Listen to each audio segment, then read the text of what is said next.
My friends, as we move forward into the 2020 election cycle, I am already getting sick to my stomach at the stuff I've got to report now.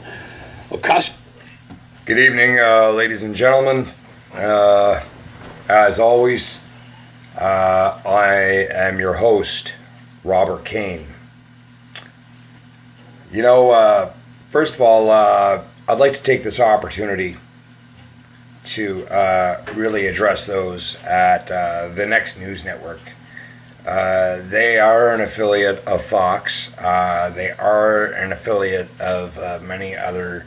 Well, actually, the Next News Network, for all intents and purposes, they're very much like CNN in the sense that they're their own independent network. Okay, a lot of people don't realize the difference between independent, privately owned networks and public. Those that are owned by the public. Let me first explain to you the radicalization with media and how it has come about. Anybody can really, if you have the money, anybody these days can really start a media corporation. It's not illegal. Frankly, you don't even need a license to do it. What you do need is a license for airtime, for live airtime. That costs millions and millions and millions of dollars a year. But how these corporations like CNN and MSNBC, any of the bigger ones, they make money through advertising. They will say, okay, Tide, Christie, we'll promote your ads during our time. We'll give you these little cubicles of seconds for this amount of money. And believe you me, ladies and gentlemen, you can make a bundle. But in the words of our dear forefathers, it takes money to make money. I'm now learning that. I'm now learning that at the age of 43. As you can see, I'm all decked out here tonight. By the way, this fashion getup is courtesy of the wife for the most part. She's been dressing me down like Donald Duck these days. You know, she wants me to appear a little bit more. I don't know. Anyways, I think it's very, very important that you all listen to this. Ocasio-Cortez, socialists, and people of color attacking the president because of whatever reason they think that they have the right to. Well, now Ocasio-Cortez is attacking Americans. Kristen Taylor for the Gateway Pundit reports that the freshman Representative Alexandria Ocasio-Cortez, appearing on the Rachel Maddow show following President Trump's address to the nation, addressing the crisis at the southern border, attacked Americans who are opposed to illegal immigration. She attacked Americans opposed to illegal immigration, and she glossed over the recent murder of a legal immigrant police officer, Corporal Ronald Singh of Newman, California. That was weeks ago. By an illegal alien named Paulo Virgin Mendoza. Singh immigrated from Fiji and became a U.S. citizen so he could fulfill his dream of being a police officer in the United States. Mendoza was helped in his attempted escape back to Mexico by a web of 7 family and friends, 6 of whom are admitted illegal aliens. Ocasio-Cortez's comment dismissing the murder of the corporal came in the midst of an impassioned, uninterrupted 2-minute-plus rant responding to Trump's speech in which he spoke about the murder of Singh the day after Christmas during a traffic stop by the criminal illegal alien. Trump's somber presidential demeanor in his Oval Office address was in stark contrast to Ocasio-Cortez on MSNBC. Cortez wouldn't even mention it was a police officer, nor would she even say he was murdered, let alone by an illegal alien. She dismissively said of Singh's murder, Trump, talked about what happened the day after Christmas. And then she talked at length about the tragic death of a... My response to this is going to be very swift and with a lot of callous. Ocasio-Cortez You are an absolute disgrace to the Latin community. You are a disgrace to your family. You are a disgrace to the American people, of which you think you're somehow appointed to represent.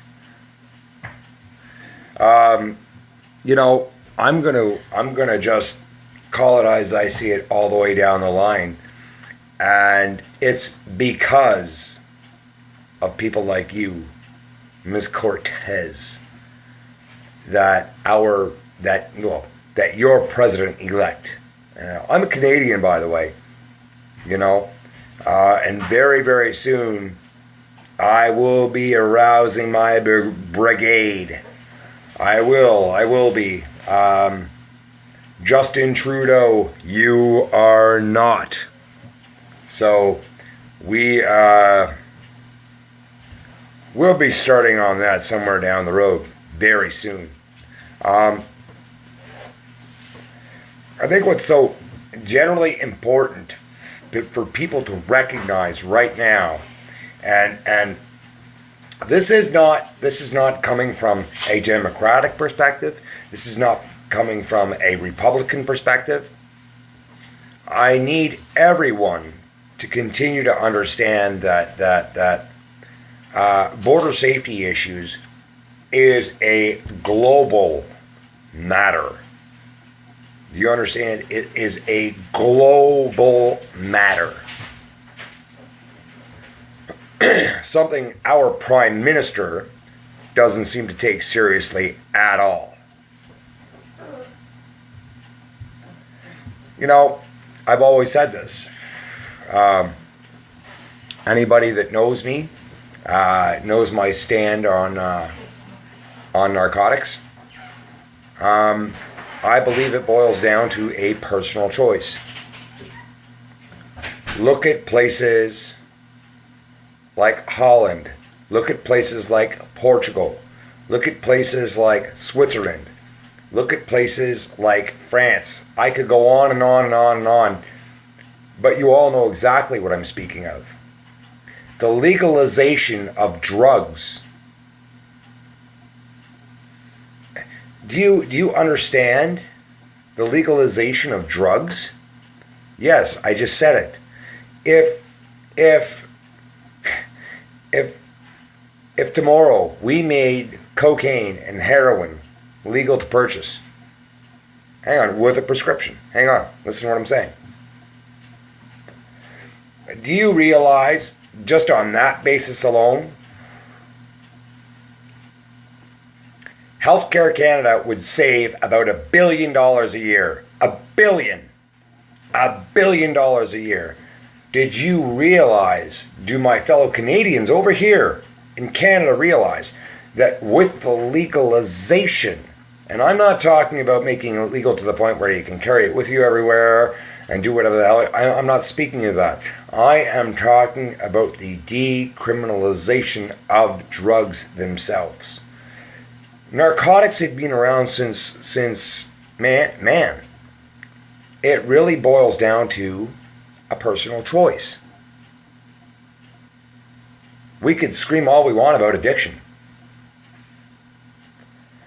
You know, look at the amount of people. I'm smoking right now. Look at the amount of people that smoke. Look at the amount of people that drink. Look at the amount of people that jump out of a fucking airplane to get a rush, right? The bottom line is, if we made narcotics legal tomorrow, our prison system would probably empty by half the following year. Yeah, that's a fact. But you know what? Then all those fucking jail guards wouldn't have a job, would they? See my point? Some of us just have to keep the wheels spinning. You know, it can be said in so many terms, and this was Justin Trudeau's big shoo-in for the prime ministership right here in Canada. Oh, I'm going to make marijuana legal. Really? Has anybody read the fucking papers? People are still being arrested for growing it. Oh, well, we still have to work out the parameters and you want to know something? It has to be sold in certain places. Listen. The bottom line here, decriminalization and legalization. Okay? When it comes to my opinion, my very strong opinion on the building of a wall between Mexico and the U.S., I'm strongly for it. And not on the basis of narcotics, but very much on the basis of human trafficking. It is been running rampant since about the mid '80s, and now it's at an all-time high. Although now it's becoming more difficult for these people. So they have sought out other ways to recruit young women and children, mainly by social media, unfortunately. But again, Rome was not built in one day. I'll leave you with that thought. My name is Robert Kane, and I am your host of The Devil's Advocate.